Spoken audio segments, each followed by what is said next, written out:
Haleluya. Ese n'ijambo riravuga ngo abazi Imana yabo ngo bazakomera muri barangiza bakore iby'ubutwari. Haleluya. Gukora si ukwacu ahubwo ni ukw'Imana. Uyu munsi rero ndavuga ngo ndabasuhuza mu izina rya Yesu. Ndabakunda n'umutima wanjye wose. Rero gusuhuza ko mugeretse inyuma kw'indirimbo. Ubwo ni muri urwo rwego nsaba abacuranzi kugira ngo bihute bagere hano, yewe nasayirana kuko tugiye kuririmbira Imana yacu. N'iteraniro twese turahaguka nuko dutangiye iri teraniro rya kabiri. Iyo ndirimbo iravuga ngo nkumbuye igihugu cy'iwacu ndagikumbuye, aho nzagera naruhuka ndakumbuye. Noneho hakazamo n'igitero kivuga ngo nkumbuye Pawulo na Sila ndabakumbuye, aho nzabona nanezerwa ndabakumbuye.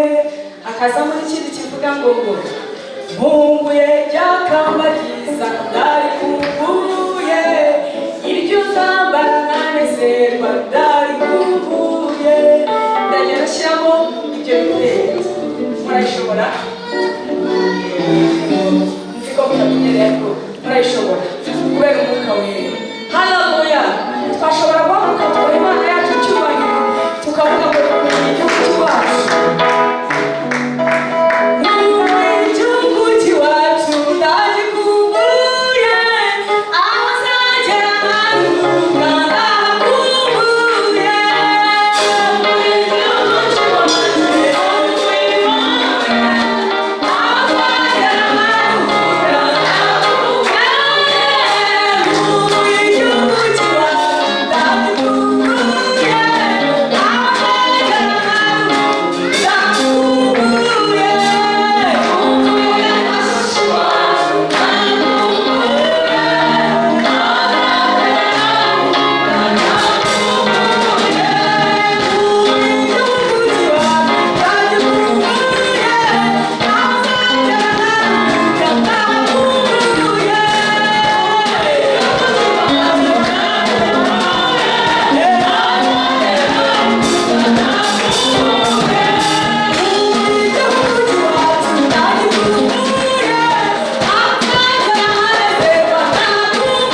bifuje kuza guterana natwe bavuze bati reka tujye gusura ririya torero, reka tujye gusura bariya bene data baba bahari hagati muri twe, ukazamura ku kuboko kwawe. Reka se haguruka tubabwire tubahobere tubasuhuze kuko turi itorero rikunda abashyitsi. Haleluya! Turabakiriye bashyitsi beza bahire, turabishimiye dusangira ubwiza bw'Imana. Haleluya! Dusangira ibyiza papa yaduteguriye, kandi Imana niyo yabazanye hano, murahakurikira Imana yabageneye. Muri uyu mwanya rero tugiye kwakira ijwi ry'ubuhanuzi. Haleluya! Tugiye kwakira n'abaririmbyi beza buzuye umwuka wera, bishimiye gukora umurimo w'Imana kandi bakawukora baba barushye baba bishimye, haba mu mvura haba mu zuba. Haleluya! yaba umwanzi wabo bananiza ariko bakategerezwa bogije, tubakomera amashyi biruka baza hano mu gatuti twakira indirimbo Imana yateguriye muri bo kandi zidufasha. Amen. Tubakomere amashyi bahagere nabo batambuka.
Yesu ahabwa icyubahiro. Yesu ahabwa icyubahiro. Umuntu wese ufite bosi we afite uko amuha icyubahiro. Hano hari umuntu udafite bosi? Harahari? Oya. Niwo bosi wawe ukumuha icyubahiro. Reba ubwiza kuri muvandimwe. Intebe zawe. Dufite Imana ishyira ubuzima kandi. Haleluya! Iyi Mana abantu barayigerageje barayirwanyije, ariko bahora bagiye kukurwanya ngo ni nko gukubita umurundi ku muhunda w'ijuru. Kiyihe munyacyubahiro. Yewe ngiye gupfukama mu buryo bwo kuhicyubahiro. Kugira ngo uhicyubahiro kugira gikwiye.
ijambo mbabarira se hano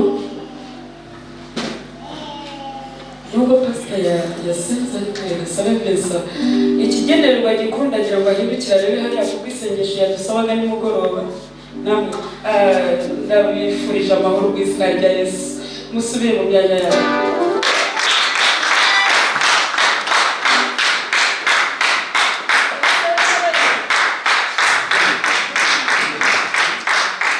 Rero neza namara kureba neza asengera ijambo ry'Imana turakubaha kandi turakukunda mu izina rya Yesu. Imana tuguhaye icyubahiro turi imbere yawe utugiriye neza udukuye kure uduhaye amahoro impande zose udukikije n'uburinzi ku mipaka yacu uduhaye ihumure utumaze igihunga udushyize ahantu hakwiriye udukuye mu isaha rikomeye uduteretse ahantu humutse nawe Imana natwe dutewe indirimbo tugushimira turakuramye mu mitima yacu turakuramye mu iteraniro turakuramye mu mago yacu turakuramiriza mu murwa mwiza baduhaye dushyize hejuru izina ryawe rikomeye mbega umuntu utangaje mbega ineza tudafite uko twashyira mu magambo mbega ubuntu bwinshi tudafite uko twashyira mu buvanganzo bwumvikane. Urakoze ibyiringiro byacu urakoze amahoro yacu utwaguje ukuboko kwawe kw'iburyo uturabije amaboko yawe yombi impande zose dufite amahoro ku bw'ineza yawe. Urakoze kuri ibyiringiro byacu nta mpano n'imwe yaremewe kuturwanya ikidutwara icyo wavuze kuri uno musozi kandi turagushimira yuko uri kugisohoza tuguhaye icyubahiro mu gihe uvugana natwe tufunguye imitima yacu vugana natwe gira ikintu uvugana na buri wese wicaye hano uwo mugisha kandi mu gihe uvugana nawe Imana ufungura amatwi yo kugira ngo yumve. Urakoze tuguhaye icyubahiro turaguhimbaje izina rya Yesu.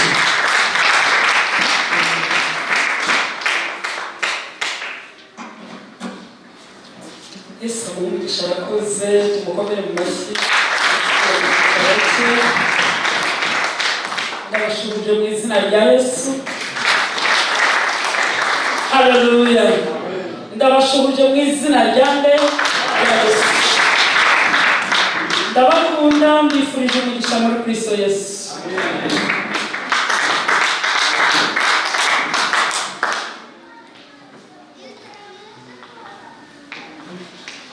Suza Pastor John na Madame ndabashimira mu izina rya Yesu.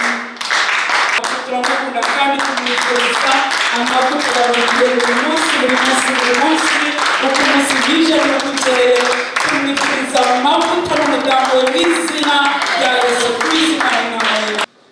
Ndabashubuje mwese bicaye mu bwiza ntabwo ndi bugende kure nishimiye abashyitsi nabonye. Yesu abaha umugisha kandi abagirire neza tubifurije kugubwa neza mu nzu y'Imana. Abatanzi nitwa Mukabasinga Foibe nanjye ndumwe mu bavugabutumwa ba Life Christian Ministry. Turashimira Imana aho idukuye n'aho itugejeje. Turashimira Imana cyane. Iki ni cyumweru cy'abadamu tumaze iki cyumweru cyose abadamu n'abakobwa turi imbere y'Imana turimo gushaka Imana turimo kuyinginga nimugoroba twari mu mbaraga zikomeye cyane abashumba bacu barimo kudusiga amavuta. Haleluya. Amavuta y'Umwuka Wera y'imvuga ntabwo ari amavuta yo mu icupa ni amavuta y'Umwuka Wera. Abashoboye kuhaza batarabishoboye abakobwa n'abadamu Imana irimo kuvugana natwe ibintu bikomeye cyane. Bamaze kumenyesha yuko iyi tariki abandi hano mvuga ubutumwa bwiza nasabye Imana icyo ngomba kuganiriza itorero. Imana imbwira ko ari ugukomeza umurongo w'Umwuka Wera. N'uyu munsi ndumva umutima wanjye uhinda umushyitsi ndavuga se Mana wera nimugoroba guhereje mama Debora dusomeye cyanditswe cy'intumwa zuzura umwuka wera nari nagiteguye nagize ubwoba bukomeye cyane ndavuga ariko Mana hari icyo ushaka kubwira itorero ryawe. Ibikorwa byose ni iby'umwuka wera. Ntabwo kurera kuko ushaka kwihuta ninde mu muri gusomera neza kandi yihuse. Hagarara hano dusome ibyanditswe byera twihuse.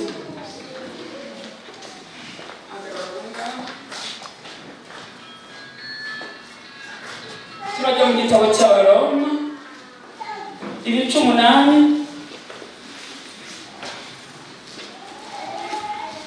Igitabo cy'Abaroma ibice 8 umurongo guhera ku murongo wa 14 gukomezaho. Aravuze ngo abayoborwa n'umwuka w'Imana bose ari abana b'Imana. Kuko mutahawe umwuka w'ububata ubasubiza mu bwoba, ahubwo mwahawe umwuka ubahindura abana b'Imana. 26 aravuga ngo uku niko n'umwuka adufasha mu ntege nke zacu kuko tutazi uko dukwiriye gusenga. Ariko umwuka ubwe niwe udusabira aniha imirimo itavuga.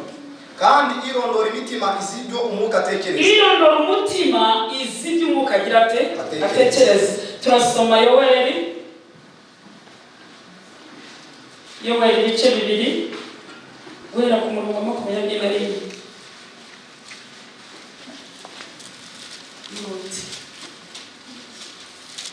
Maze Uwiteka agirira igihugu cye ishyaka, ababarira ubwoko bwe.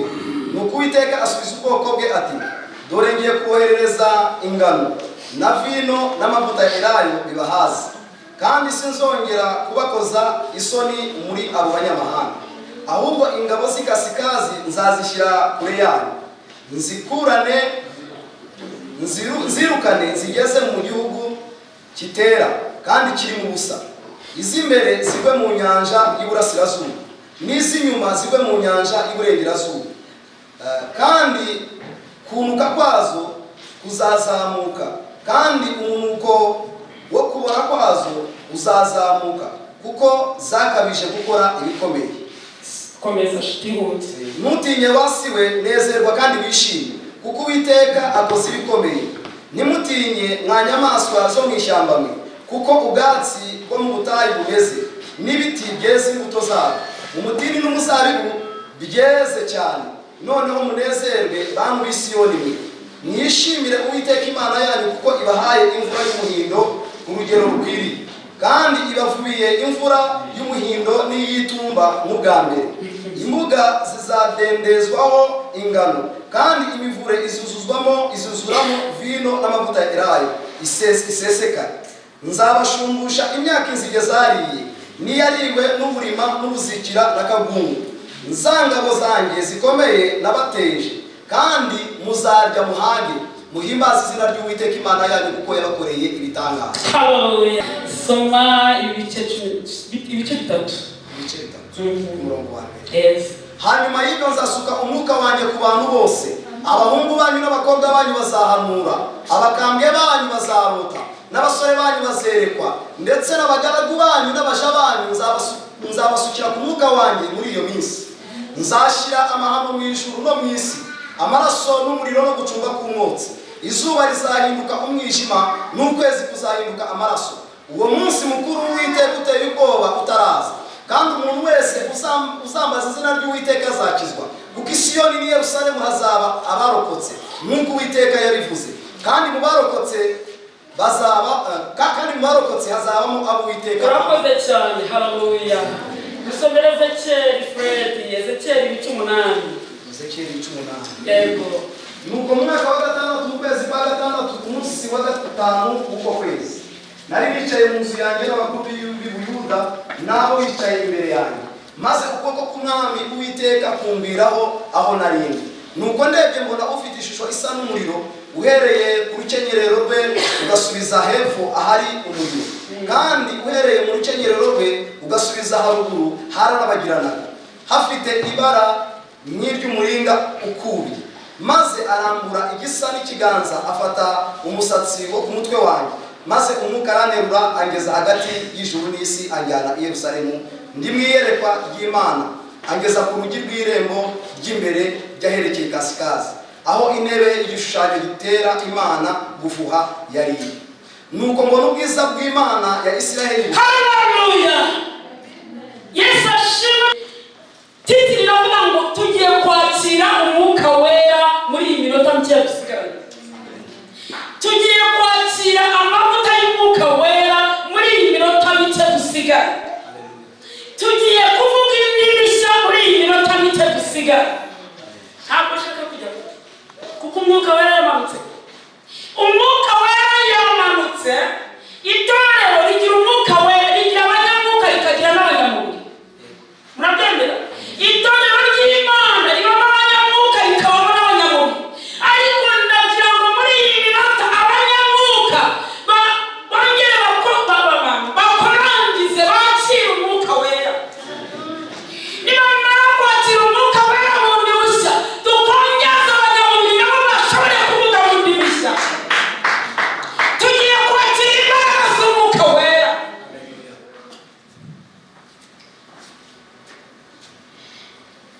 Nutagira imbaraga z'umwuka wera uzaba uhuye n'ibibazo mu rugendo turimo rurimo kujya mu ijuru. Yesu yavuze ijambo rimwe. Yesu yaradusengera avuga ati data sinshobora kuza utonyohereje umwuka wera ngo asigarane n'itorero. Yesu yaravuze ati data sinshobora kugenda utohereje umwuka wera ngo asigare umwungeri w'itorero. Umwuka wera rero ni umufasha.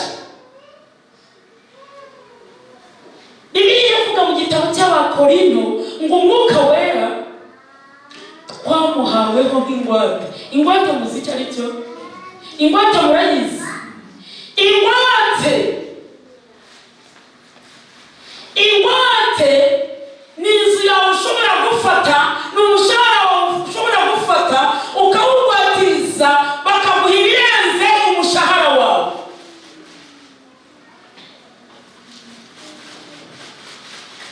Mujye mubona ukuntu musirengera mushaka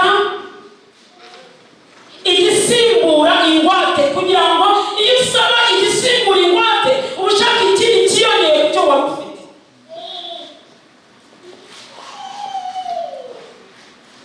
Umwuka wera aragiye itorero nk'ingwate. Imana yafashe umwuka wera iramugwatiriza kugira ngo arinde itorero irarigira rikuyakuye, arisige, aribagereze. Iyo udafite umwuka wera uba umeze nk'umwirongi uri busa. Iyo ugenda udafite umwuka wera ntaho wagera. Munyakire. Tavugana n'abanyamwuka. Abanyamubiri turabonana mu kanwa. Abanyamwuka tugendane. Haleluya. Nimwongere mwakire amazi y'umwuka wera. Bibiliya yavuze muri Yoweli yarahanuye aravuga ngo Yoweli yareretswe ngo agiye kubonabona Imana igiye kumanura imvura y'umuhindo n'iyitumba. Abona imvura y'umuhindo n'iyitumba iraguye. Abona imvura iraguye yanze guhita. Imvura iragwa muragenda zibaya biruzura. Imvura iragwa iruzura. Arangije nawe avirwa imvura iramunyagira. Imvura bavuga ni ugutoswa n'umwuka wera ugatota. Ntabwo njya mu bintu byo gusobanura cyane, ndagira ngo dukoreshe iminota mike twakire imbaraga z'umwuka wera. Twakire umwuka wera. Murabuze umwuka wera afite umurimo ukomeye ku itorero. Bibiliya iravuga ngo Yohana yari pasiteri wa Yesu. Yohana yabaye pasiteri wa Yesu.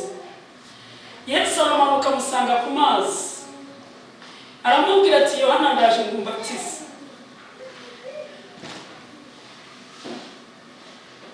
Ngo Yohana yigira yagira ubwoba kuko ngo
Flavia mu byubahiro bye agenda amagararira inyuma hariya aho Sofia yicaye.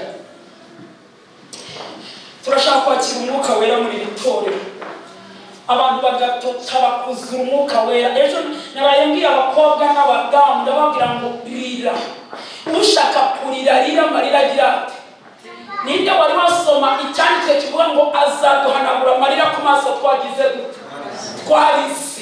Ndagusabye urire niwumva ugize amahirwe yo kuza umwuka wera akagutira igitukarira urira amarira. Narayambuye umuswari umwana wari urimo yihanagura numva narababwiye ngo murira amarira atembe uyihorera se.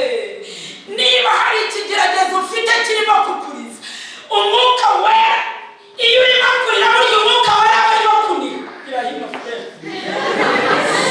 Iyo urimo kurira umwuka wera arimo kuniha. Kandi abakorino baravuga ngo ntabwo tuzi gusenga nk'uko bikwiriye, ahubwo umwuka wera niwo uturihishije. Ijambo ryitwa kuniha muzi ibyo ari byo? Mwari mwumva umuntu uniha? N'ubundi ni Nyagatare nari mwaje umukecuru nzamuka njye muri nsanga umwana umwe yarembye yagowe cyane.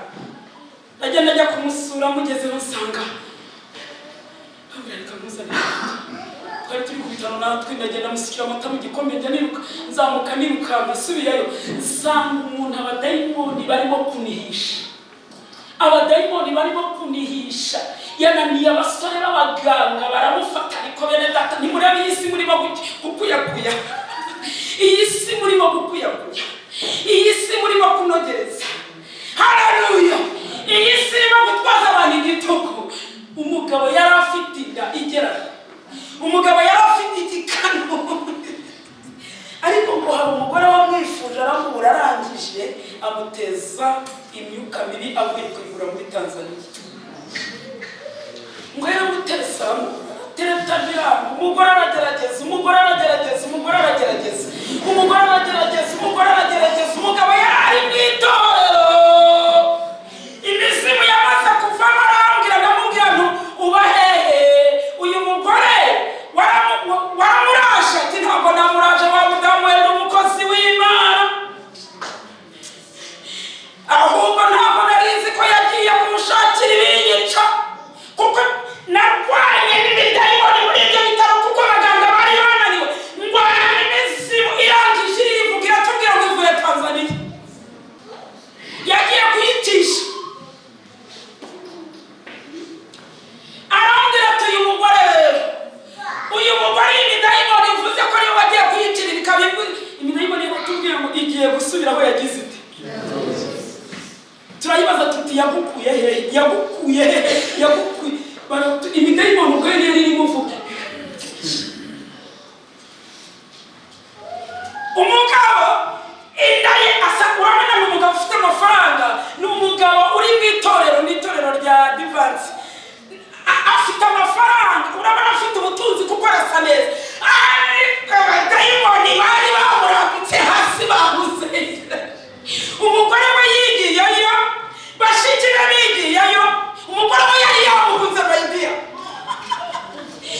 Yasahawe icyubahiro, umugore yari yamuhunze ntabwo yari akimukunze. Ndashaka ko twakira umwuka we. Ariko icyo nashimiye Imana nuko muri ako kanya batubwiye icyabazanye bakatubwira nuko basubiye. Ndangije ndamubazanye wa mugabo we uriya mugore wamuraje ati ntabwo namuraje. Ariko uremera yuko abadayimoni kugutera wagiye mu ntege nke ati nasigiyemo madamu. Urahemutse ati ndahemutse. Uremera yuko wagiye mu ntege nke abadayimoni ntabwo bajya batera umuntu uri mu mwuka. Batera umuntu wabajya kurangara bagiye mu ntege nke. Ni ntabwo ngiye kukwatuza rero ngo mubaze intege nke yazaguteye. Ariko gerageza kwihana intege nke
araje.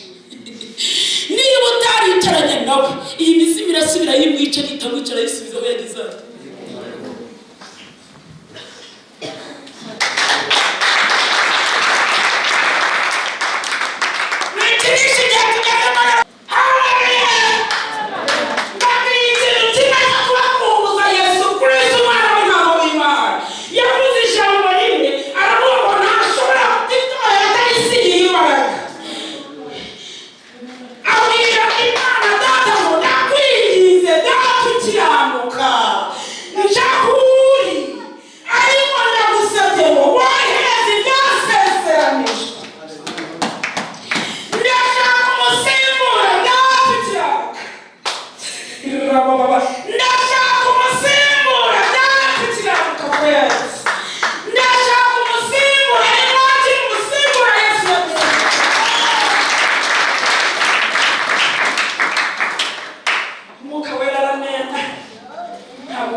No!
itosa abasore, itosa abakobwa, itosa abasaza, itosa abakambwe bakuru, iratosa ngo abantu batangira guhanura no kuvuga indi mishya.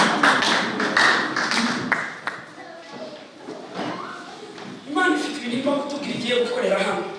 Ubwo Imana rero irimo kutubwira ibintu bikomeye igiye gukorera muri iri torero, ndagira ngo muve mu mubiri tujye mu mwuka, twakire umurimo w'umwuka wera.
Iyo ushaka kwakira umwuka wera wumva uri munsi imbere y'Imana. Iyo ushaka kwakira umwuka wera uremera ugatsinda.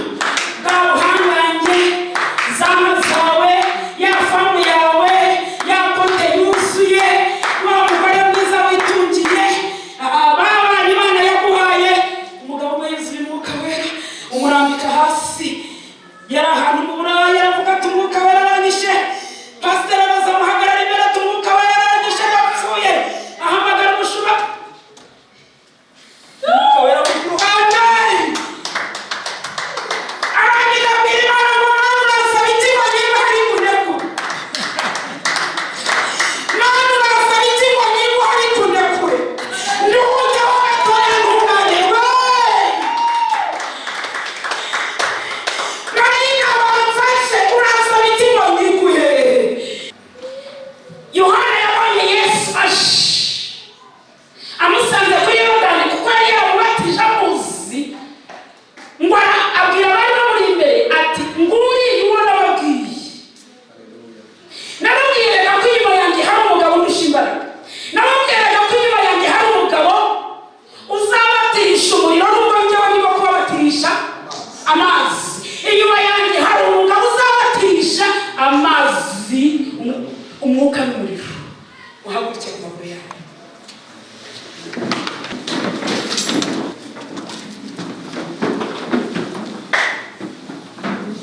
Umwuka wacu n'umwuka w'Imana umwuka wacu n'umwuka w'Imana birakururana bigahamanya. Ndabarahira ku manywa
ngasaba abakobwa twari turi kumwe nimugoroba n'abadamu mutebuke n'imana muze hano.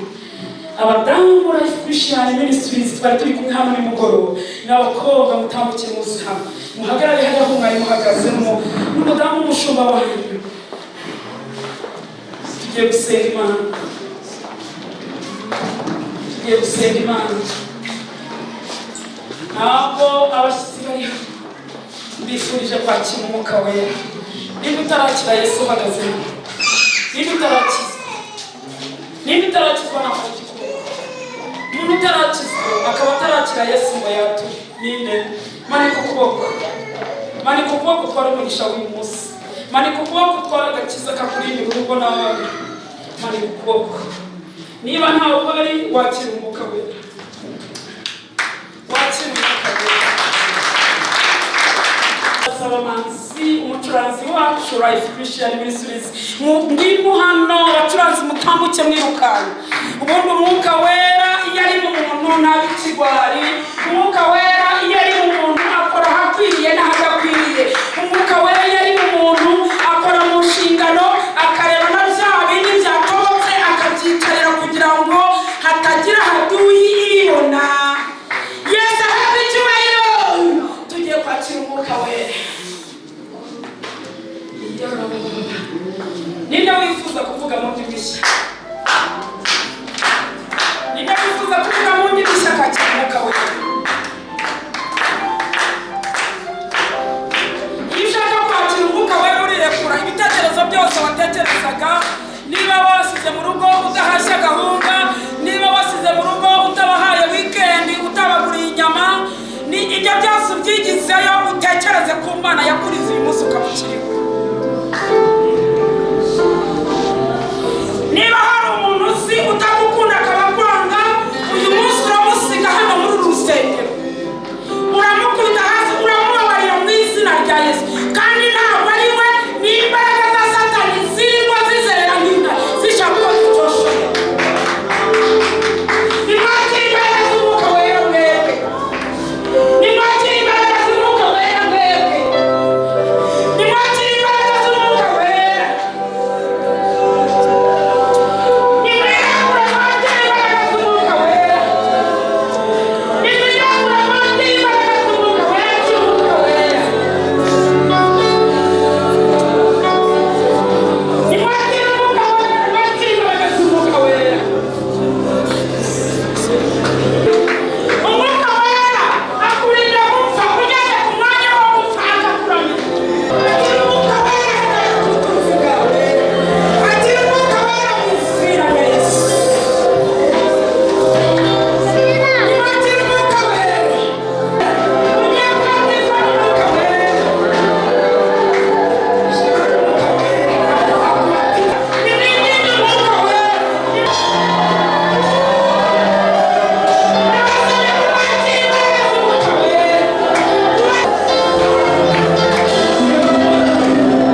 tumusabe tuzamuhabwa, tumusabe tuzamuhabwa.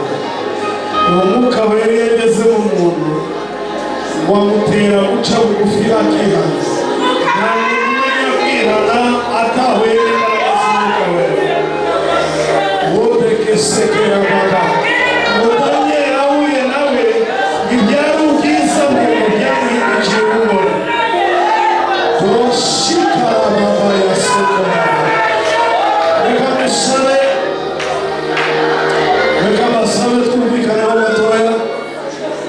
Ushobora kuba uri hano ibyo tuvugaho utazi ibyo ari byo, ariko itorero ikintu kiriho agaciro, ikintu gituma itorero rivuga rikumva mu ijuru, igituma turi hano ni ukubera uwo mufasha twahawe. Ngo niwe utubwira imirimo itavuga imbere y'Imana, niwe uvuga ibyo ururimi rwacu n'ubwenge bwacu budashobora kuvuga. Ntabwo ari byiza ndetse ntibinashoboka kuzabona Imana udafite izo mbaraga z'umwuka wera. Tugiye rero mu magambo make kumubwira ngo wowe ubwawe ugiye kumubwira ngo muhaye ikaze mu bugingo bwawe, muhaye ikaze mu bugingo bwawe. Reka tuvugire hamwe, muhaye ikaze mu bugingo bwawe. Dusubiremo, muhaye ikaze mu bugingo bwawe.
Turacyafite senses zacu, we are normal,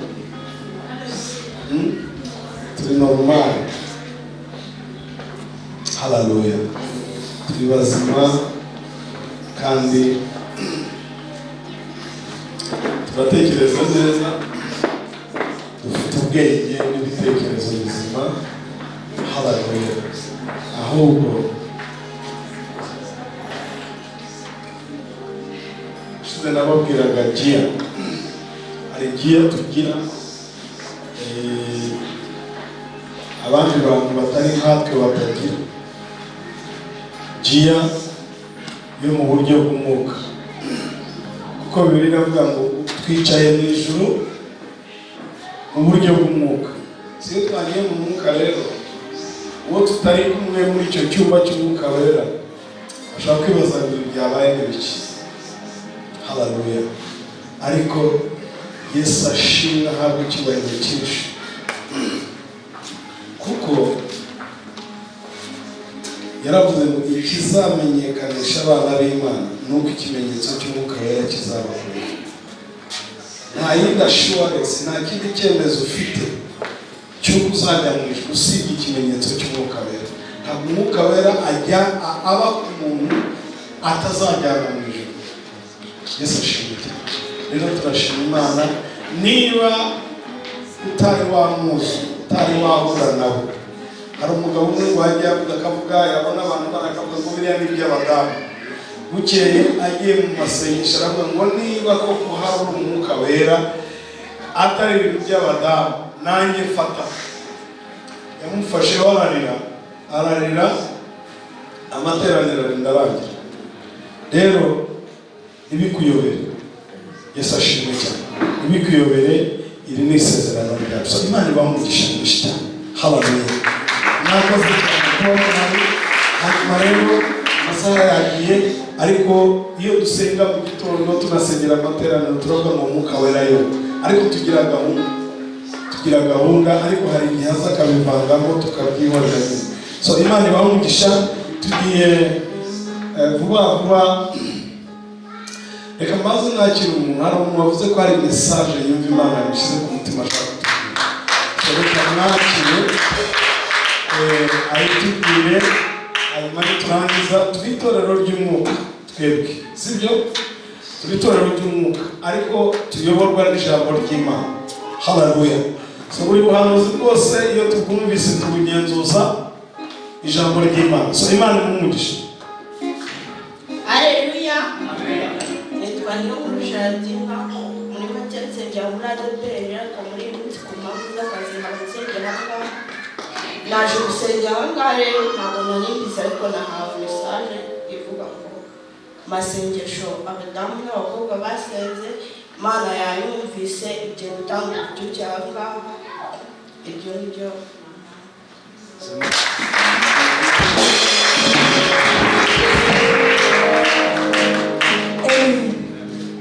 Haleluya. Ndashima Imana yuko ari umukozi w'umuhanga. Ubwo butumwa buhawe abakobwa n'abadamu tubwakire. Hanyuma rero noneho turimo gusenga, hari ibintu Imana numvaga Mwuka Wera arimo kumpata gukora, ariko ndangije kuko numvaga ntashaka kubikoresha amarangamutima yanjye. Ndavuga ngo Mana, ntusabye ikimenyetso, bano bantu bicaye hano hagire uvuganye natwe. Ntabwo numvaga ari ubutumwa ari butange buvuga ku masengesho n'ibiki, ariko hagire yasaba gushima, yasaba gukora iki. None nakomeje kubibwirwa ni hariya, mvayenda nahaguruka nza hano, ndagenda nicara hariya. Noneho hariya aho nari mfukamiye niho mbisabira, yasaba gushima, ari umushyitsi utari wasabye kare. Yasaba, ariko hari umuntu uvuze uti ndashaka kugira icyo mvuga. Uwo muntu nahaguruka kiraba ari ikimenyetso cy'uko ibyo umbwira ubikora. Ndashima Imana yuko Imana ibyihorera. Bana yacu ikomeye, tugusabye umugisha no kubana natwe muri uru rugendo rw'agakiza. Usengera itorero ryawe, usengera ubwoko bwawe, bwatuye amahoro atangwa nawe. Ijambo ryawe riravuga ngo ntabwo utanga nk'uko isi itanga. Turagusaba kugira ngo Mwami ubahe umugisha, ushojore Mwami ubuzima bwawe. Iburyo niberekezayo bahure n'umugisha, nibagaruka ibumoso bahure nabo, nibajya imbere bahure nabo, nibasubira inyuma bahure nabo. Icyubahiro kibi cyawe, baha umugisha binjira, baha umugisha basohoka. Reka bagubwe neza muri wowe, reka barusheho kumenya no kukubaha. Icyubahiro kibi cyawe, mu izina rya Kristo Yesu.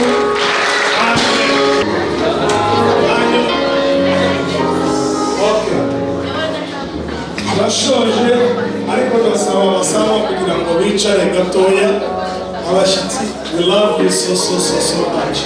Turabakunda cyane kandi turabishimiye. Abasaba bicare gatoya.